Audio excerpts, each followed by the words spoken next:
সদ্য বিয়ে করা এক ষোলশী কন্যাকে রেখে ক্যাম্পের উদ্দেশ্যে বেরিয়ে গেছে লেফটেন্যান্ট কমান্ডার তাসফিন শেখ। নতুন বধূর মুখ দর্শন পর্যন্ত করেনি, ছেলেকে আটকাতে দৌড়ে গেলেন রুবিনা শেখ। হাত টেনে ধরল তাসফিনের। এটা কি করছিস তুই তাসফিন? বিয়ে করা বউ ফেলে তুই এভাবে চলে যাচ্ছিস? শক্তপোক্ত পুরুষটি ভারী স্বরে বলল, আমি তোমাকে আগেই বলেছিলাম মা, তুমি আমাকে বলেছিলে বিয়ে করতে, করেছি বিয়ে। এখন প্লিজ আমাকে ছেড়ে দাও। এক পল অপেক্ষা করলো না তাসফিন, বেরিয়ে এলো গাড়ির দিকে। সঙ্গী হলো তার ছোট ভাই সুহাদ্দ শেখ, ছেলে রেহেন কাণ্ডে হতভম্ব রুবিনা শেখ। গাড়ি বেরিয়ে গেল দ্রুত গতিতে, একবারের জন্য থামলো না তা। বিয়ে বাড়িতে ইতিমধ্যে কানাঘুষা শুরু হয়ে গিয়েছে। নতুন বর এভাবে মেয়েকে ফেললে চলে গেল কেন? আচ্ছা, তবে কি মেয়ের মাঝে কোনো খুঁত রয়েছে? একের পর এক বাজে মন্তব্য শুনতে পাচ্ছে ফারহা আহমেদ। সদ্য মেহেদিরাঙা হাতের দিকে তাকিয়ে আছে ফারহা আহমেদ। বিয়ের বেনারসি পরিহিত এই রমণীর বয়স সবে 16। এসএসসি পরীক্ষার রেজাল্ট আসার পরপরই নিজের বিয়ের কথা শুনে চমকেছিল মেয়েটা। বড় মামা জয়নাল আহমেদের বন্ধু ছেলে তাসফিন শেখ, উনার মা রুবিনা শেখ এক দেখাতেই পছন্দ করেছেন ফারহাকে। ছেলে 6 মাসে একবার বাড়িমুখো হয়, এবারেও তাই হলো। ছেলে আসার সঙ্গে সঙ্গে বিয়ের জন্য মরিয়া হয়ে ওঠেন রুবিনা শেখ এবং রেজওয়ান শেখ। নিজের বিয়ে নিয়ে মা বাবাকে ব্যস্ত হতে দেখে রেগেছিল তাসফিন। এখনই বিয়ে নামক প্যারা নিতে চাচ্ছিল না, অথচ রুবিনা শেখ মানতে নারাজ। ছেলেকে বিয়ে দিবেন মানে দিবেন, নাওয়া খাওয়া বন্ধ করে হসপিটালে ভর্তি পর্যন্ত হয়েছেন তিনি। মায়ের এমন কাণ্ড দেখে হতাশ হয় তাসফিন। এক প্রকার বাধ্য হয়ে বিয়েতে মত দিয়েছে। আশ্চর্যের বিষয়, তার দুটো শর্ত ছিল। এক, সে মেয়ে দেখবে না, ডিরেক্ট বিয়ে করবে। 2, বিয়ে হওয়ার সাথে সাথে সে সমুদ্রে ফিরে যাবে। রুবিনা শেখ প্রথমত ব্যাপারটা আমলে নিলেন না, কিন্তু যখন দেখলেন সত্যি সত্যি ছেলে তার বিয়ে করে চলে গেছে, তখনই আকাশ ভেঙে পড়লো মাথায়। নিজের কথাগুলো ভেবে ভেবে হতাশ হচ্ছে ফারহা। কান্নায় ভেঙে পড়তে চাইছে আক্ষিদয়। টুপটাপ করে অশ্রুকণা গড়িয়ে পড়ছে রাঙা হাতের তালুতে। সে কাঁদছে তার ভাগ্য নিয়ে। এভাবে একটা মানুষ তাকে অপমান করলো। এটা কি হচ্ছে ভাইজান? আপনি তো বলেছিলেন আপনার বন্ধু ছেলে ভদ্র সভ্য। এক কথায় আমি মেয়ে বিয়ে দিতে রাজি হয়েছিলাম, এখন কি হচ্ছে এগুলো?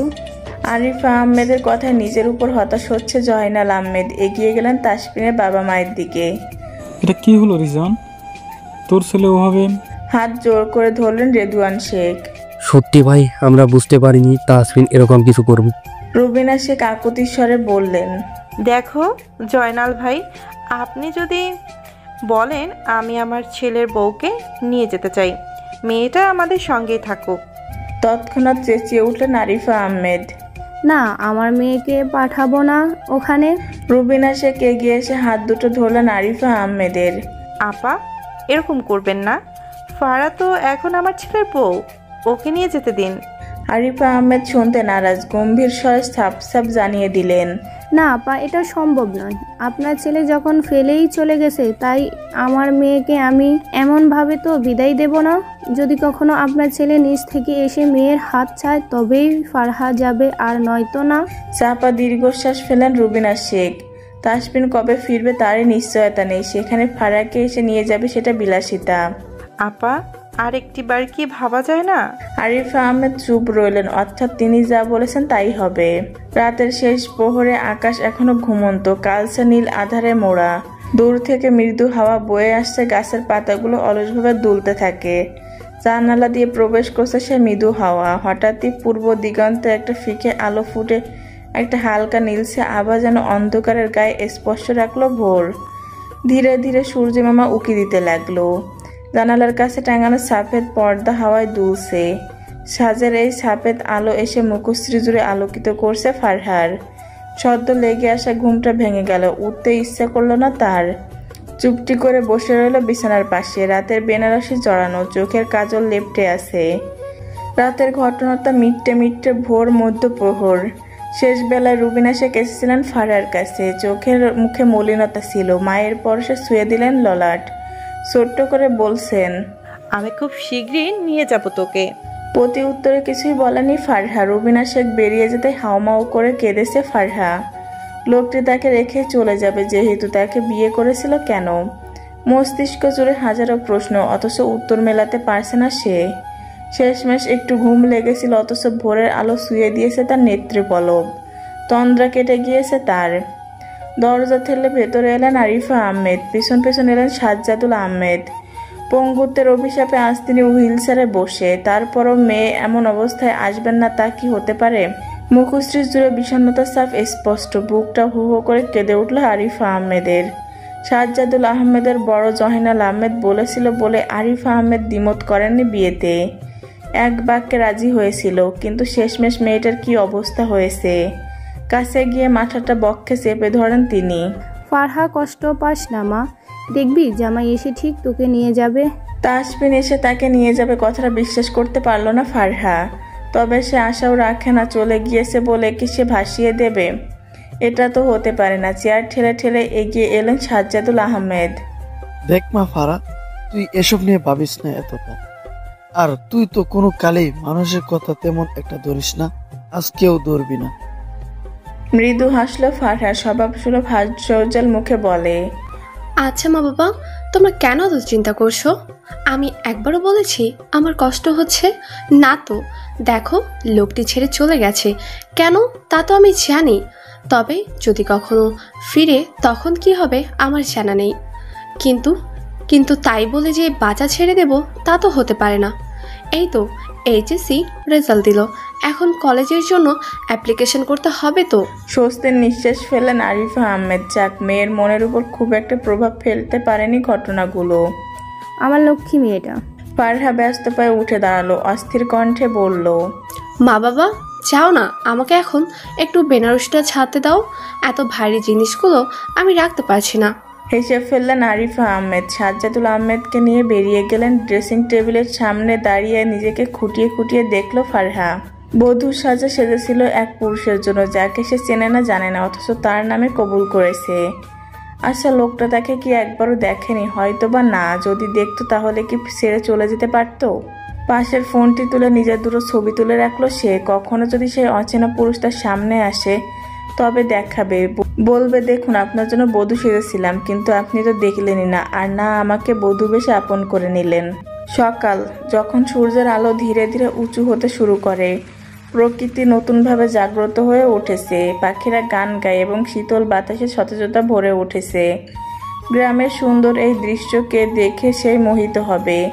সালোয়ার স্যুট পরে কাঁধে ব্যাগ নিয়ে বেরিয়ে এলো ফারহা। সঙ্গী হয়ে আছে কলেজের বান্ধবী আর বড় মামার মেয়ে স্নেহা।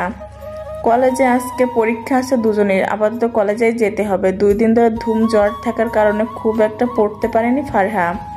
এখন হাঁটতে হাঁটতে বইয়ে চোখ বোলাতে লাগলো। কি রে ফারা, এখন কি পড়ছিস? স্নেহার কথায় ধুম করে বন্ধ করে দিল বইটা ফারহা। পড়বো না তো আর কি বা করব? তুই কি আমাকে দেখাবি? নিজে তো একটা শব্দও পারিস না। স্নেহা 32 বারে দাঁত দেখালো। পড়াশোনা কোনো কালেই তার মাথায় ঢুকে না। কলেজ গেটের কাছাকাছি আসা মাত্র নজরে এলো সায়র, তাদের ব্যাচমেট। সায়রকে দেখে নাক ছিটকায় ফারহা। যখনই দেখে তখনই বলবে, ও ফাহরা, তোমার কি অবস্থা? পড়াশোনার কি খবর? আচ্ছা, তুমি পরীক্ষায় অংশগ্রহণ করবে তো? ভেংসি কাটলো ফারহা। সে পড়াশোনা করবে, পরীক্ষা দিবে কি দিবে না তাতে তার কি, সবসময় ছুকছুক করে খালি। স্নেহা কোনোই দিয়ে ধাক্কা দিল ফারহাকে, ফিসফিস করে বলল, ওই দেখ ফারা, সায়র ভাইয়া। ফারহা ফের নাক কুচকে নিল। কিসের ভাইয়া? ওই স্নেহা, ও আমাদের বয়সী, বুঝলি? ভাইয়া ডাকার কি আছে? দাঁত বের করে হেসে ফেল স্নেহা। সায়র শক্তপোক্ত এক যুবক, তাকে দেখে বোঝার উপায় নেই সে সবে ইন্টার ফার্স্ট ইয়ারে পড়ে। যেমন চেহারা তার তেমন ঠিক উল্টো মন। মেয়েদের সাথে গায়ে পড়ে বন্ধুত্ব করতে চায়। ফারহা এক প্রকার পাশ কাটিয়ে চলে যেতে নিল। সায়র অল্প বিস্তার দৌড়ে এগিয়ে এলো। এই ফাহরা, চলে যাচ্ছে যে? ফারহা মেয়েকে হাসি দেখিয়ে আওড়ালো, আরে যাচ্ছিলাম তো অফিস রুমে, আজকে ফি জমা দিতে হবে না? হ্যাঁ সায়র, আমরা বরং আসি কেমন? আমাদের ফি দিয়ে আবার হল খুঁজতে হবে। সায়র হাসলো। হাসি দেখে গা পিত্তি জ্বলে ওঠে ফারহার। স্নেহা ব্যস্ত কণ্ঠে বলে ওঠে, চল চল, দেরি হয়ে যাবে তো। ফারহা একই টোনে বলে, হ্যাঁ সায়র, আমরা বরং আসি কেমন? আমাদের ফি দিয়ে আবার হল খুঁজতে হবে। সায়র বেশ বুঝতে পারছে তাকে পাত্তা দিচ্ছে না ফারহার। আগে চোয়াল শক্ত হয়ে তার মস্তিষ্কে জানান দিল সে এই মেয়েকে পটিয়েই ছাড়বে। অফিস রুমে ফি জমা দিয়ে বের হয়ে হল রুমে চলে গেল ফারহা। সিট খুঁজে নিল নিজের। পরীক্ষা শুরু হওয়ার আরও 30 মিনিট বাকি আছে এখনো। এতক্ষণ ক্লাসে বসে থাকতে মোটেও ভালো লাগছে না তার। এই স্নেহা, চল বাইরে যাই। নিজের পছন্দের একজন ফ্রেন্ডের সাথে গল্প জুড়েছে স্নেহা। এহেন মুহূর্তে ব্যাঘাত ঘটায় বিরক্ত হলো বোধায়। যা তো এখন পারবো না। বগল ডাবা করে স্নেহাকে নিয়ে বেরিয়ে এলো ফারহা। বেচারি স্নেহা তাকিয়ে আছে ফ্যালফ্যাল করে। তার পছন্দের মানুষ বলতে গেলে ক্রাশ, তাকে রেখে এই ফাজিলটার সঙ্গে এখন ঘুরঘুর করতে হচ্ছে। গাল ফুলিয়ে হাঁটছে স্নেহা। একটু দূরে যেতেই নজরে এলো ওদের এলাকায় থাকা চেয়ারম্যানের বড় ছেলের বউকে। মহিলা তীক্ষ্ণ দৃষ্টি নিক্ষেপ করেছে ফারহার পানে। ফারহা ওনাকে দেখেও কিছু বলল না, উল্টো মুখ বেঁকিয়ে যেতে লাগলো। পাশে থাকা আরেকজনকে চেয়ারম্যানের বউ ফিসফিস করে বলতে লাগলেন, এই তো সেই মাইয়াটা না যারে জামাই বিয়ে করে ফেলাইয়া গেছে। অনাকাঙ্ক্ষিত বাক্যগুলো কর্ণকোহর হওয়া মাত্র রেগে ফেটে পড়ে ফারহা। পা জোড়া থেমে যায় তাদের কথোপকথন চলছে। আরে হ্যাঁ, এটাই তো সেই মেয়েটা, দেখো কেমন নির্লজ্জের মতো ঘুরে ঘুরে বেড়াচ্ছি। চুপ থাকতে পারলো না ফারহা, রাগে দুমদাম পা ফেলে ওদের সামনে এগিয়ে গিয়ে বলল, আমাকে আমার জামাই বিয়ে করে ফেলে যাক বা নিয়ে যাক, তাতে আপনাদের কি? আপনাদের তো আর বিয়ে করে ফেলে যায়নি। পরের সমালোচনা না করে নিজের চরকায় তেল দিন। আর যদি আমাকে নিয়ে কানাঘুষা করতে শুনি তাহলে চুলগুলো আর একটাও মাথায় থাকবে না। মহিলা দুজন থতমত খেয়ে গেলেন। একে অপরের দিকে মুখ চাওয়াচাই করে চেয়ারম্যানের বউ বলে ওঠে, সি সি, কি বেহায়া মেয়ে গো তুমি, লজ্জা নেই বলতে কিছু তোমার? না নেই। মুখের উপর উত্তর দিয়ে পা বাড়ায় ফারহা। পরীক্ষা দেবে না সে। 1 বছর পূর্বে ঘটে যাওয়া ঘটনাগুলো চোখের সামনে ভাসতে লাগলো। একটা অচেনা পুরুষ যার জন্য আজকেও তাকে শুনতে হচ্ছে এসব কথা। আচ্ছা, সে কেন চলে যাওয়ার সঙ্গে সঙ্গে স্মৃতিগুলোও নিয়ে গেল না? ফারহাই বা কেন লোকটার নামে নাকফুল হাতে চুরি পরে বেড়ায়? ফাইলপত্র রেখে বাইরের উদ্দেশ্যে বেরিয়ে গেল ফারহা। স্নেহা জিনিসগুলো নিয়ে ছুটতে লাগলো তার পিছু পিছু। ফারহা বেরিয়ে গেছে অনেক আগেই, তাকে খুঁজে পাওয়ার উপায় নেই। বাড়ির দালানে এসে কুয়া থেকে পানি নিয়ে মাথায় ঢাললো ফারহা। বাড়ির কাজের মেয়ে সুরাইয়া আতকে ওঠে, দৌড়ে ভেতরে গেল। বড় চাচি, ও বড় চাচি, দেখা যাও ফারহা আপা কি করতেছে। বড় চাচি, ও বড় চাচি। রান্নাঘরে ব্যস্ত ছিলেন আরিফা আহমেদ, সাথে ছিল জয়নাল আহমেদের স্ত্রী শাইলা আহমেদ। সুরাইয়ার চিৎকার শুনে বেরিয়ে এলেন ওনারা। বাড়ির পুরুষেরা আপাতত কাজে বেরিয়েছেন। আরিফা সুরাইয়াকে এক ধমক লাগিয়ে বলল, কি হয়েছে, এমন চিৎকার করছিস কেন? সুরাইয়া রীতিমতো হাঁপাচ্ছে। ছোট চাচি, গিয়ে দেখো ফারহা আপা কি করতেছে। ফারহার নাম শুনে বক্ষপৃষ্ঠে ধক করে উঠলেন আরিফা আহমেদের। দ্রুত পায়ে বাইরে দালানে গেলেন। কুয়া থেকে একের পর এক বালতি পানি নিয়ে মাথায় ঢেলতে ব্যস্ত ফারহা। শাহিলা তাড়াতাড়ি গিয়ে বালতি টেনে ধরলো। ফারা, এসব কি করতেছিস? বালতি ফেলে দিল শাহিলা আহমেদ। আরিফা গিয়ে ঠাস করে এক চর বসালেন ফারহার গালে। কি করছিস এগুলো? দুদিন হলো জ্বর কমছে আর তুই আজকে আবার এভাবে পানি ঢেলেই চলেছিস, তাও আবার কুয়ার ঠান্ডা পানি। নিশ্চুপ ভঙ্গিতে দাঁড়িয়ে আছে ফারহা। বারংবার মস্তিষ্কে মহিলাগুলোর বাজে মন্তব্যগুলো নাড়াচাড়া দিচ্ছে। বিনা বাক্য বায়ে গট গট করে বাড়ির ভেতরে পা রাখলো সে। চুপচাপ এগিয়ে যেতে লাগলো উপরের দিকে। সালোয়ার স্যুট থেকে চুইয়ে চুইয়ে পানি পড়ছে মেঝেতে, তাও সে থেমে নেই। উপরে সিঁড়ি বেয়ে দোতলায় ঘরে গেল। আরিফা আহমেদ চিন্তিত হলেন, ফারহা তো শুধু শুধু এমন করবে না। শাইলা আহমেদ সুরাইয়াকে তাড়া দিল। সুরাইয়া, পানিগুলো মুছে নে তো, এখনই তোর চাচারা কাজ থেকে চলে আসবে। সুরাইয়া রাগলো, ইস, এই ফারহা আফার লাগে তারে ডাবল কাম করতে হইতাছে, ভাল লাগে না। মনে মনে বিড়বিড় করতে লাগলো সুরাইয়া। রুমে গিয়ে দরজা বন্ধ করে জানলার কাছে চুপটি করে বসে রইল ফারহা। বুকের ধুকপোকানি তীব্র থেকে তীব্রতর হচ্ছে। 17 বছর বয়সে কত কি দেখে নিল, কত মানুষ চিনে নিল। পুরোটা জীবন তো এখনো বাকি, আর কি কি দেখতে হবে আল্লাহ মালুম। উঠে গিয়ে বাথরুমে জামা ছেড়ে বেরিয়ে এলো ফারহা। বিছানায় মাথা এলিয়ে দিতে রাজ্যের ঘুম এসে হানা দিল অক্ষিপটে। আরিফা আহমেদ উকি দিয়ে দেখে গিয়েছেন এক নজর।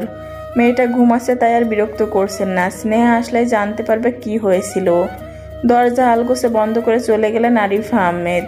সমুদ্রের উত্তাল ও ভয়ঙ্কর রূপ প্রকৃতির এক অদ্ভুত শক্তি প্রদর্শন করে। আকাশ ঘন কালো মেঘে ঢেকে গেছে ইতিমধ্যে। সূর্যের আলো একদম ম্লান। মেঘের ভেতর বিদ্যুৎ চমকাছে, যেন আকাশ অনেক ক্ষুব্ধ হয়ে উঠেছে। জাহাজ এগিয়ে চলেছে, সামনের দিকে টহল দিচ্ছে। বিশাল বিশাল ঢেউ বাতাসের দাপটে সাগরের বুক ছিঁড়ে উঠে আসছে একটু পরপর। ঢেউগুলো একে অপরের উপর আছড়ে পড়েছে জাহাজের দিকে, যেন বিশাল জলদূত আসছে। সফেদ ইউনিফর্ম, মাথায় সাদা রঙের টুপি, যেখানে গোল্ডেন ব্রেড লাগানো, কাঁধে লাগালো ব্যাজ, হাতেও ব্যাস লাগানো, কালো রঙের পালিশ করা বুট জুতো পরা। ধীরে ধীরে জাহাজের শেষ প্রান্তে এসে দাঁড়ালো lieutenant commander Tasfin Sheikh. Eagle পাখি চক্ষুদায় আশেপাশে দৃষ্টি বুলিয়ে নিল। কমান্ডার, আমাদের রওনা দেওয়ার সময় হয়েছে। তাসফিনের আন্ডারে কাজ করে একজন লেফটেন্যান্ট নাইম ইসলাম। তাসফিন আরও একবার সমুদ্র বক্ষে দৃষ্টি বুলিয়ে আওড়ালো। লেফটেন্যান্ট, আমাদের কি এই মুহূর্তে যাওয়াটা ঠিক হবে? মৃদু হাসলো নাইম ইসলাম। কমান্ডার, আপনি চিন্তা করবেন না, এদিকটা বাকিরা সামলে নেবে। তাসফিন বিশেষ কিছু বলল না, বিনা বাক্য ব্যয়ে এগিয়ে গেল জাহাজের ভেতরের দিকে। অনেকগুলো দিন পর বাড়ির উদ্দেশ্যে রওনা দেবে লেফটেন্যান্ট কমান্ডার তাসফিন শেখ। সেই যে 1 বছর পূর্বে একটি অনাকাঙ্ক্ষিত ঘটনার জন্য সব ছেড়ে ছুঁড়ে এসেছিল, তারপর আর যাওয়া হয়নি। বিশেষ দিনগুলোতে ছুটি পাওয়ার পরেও সে অন ডিউটিতে ছিল।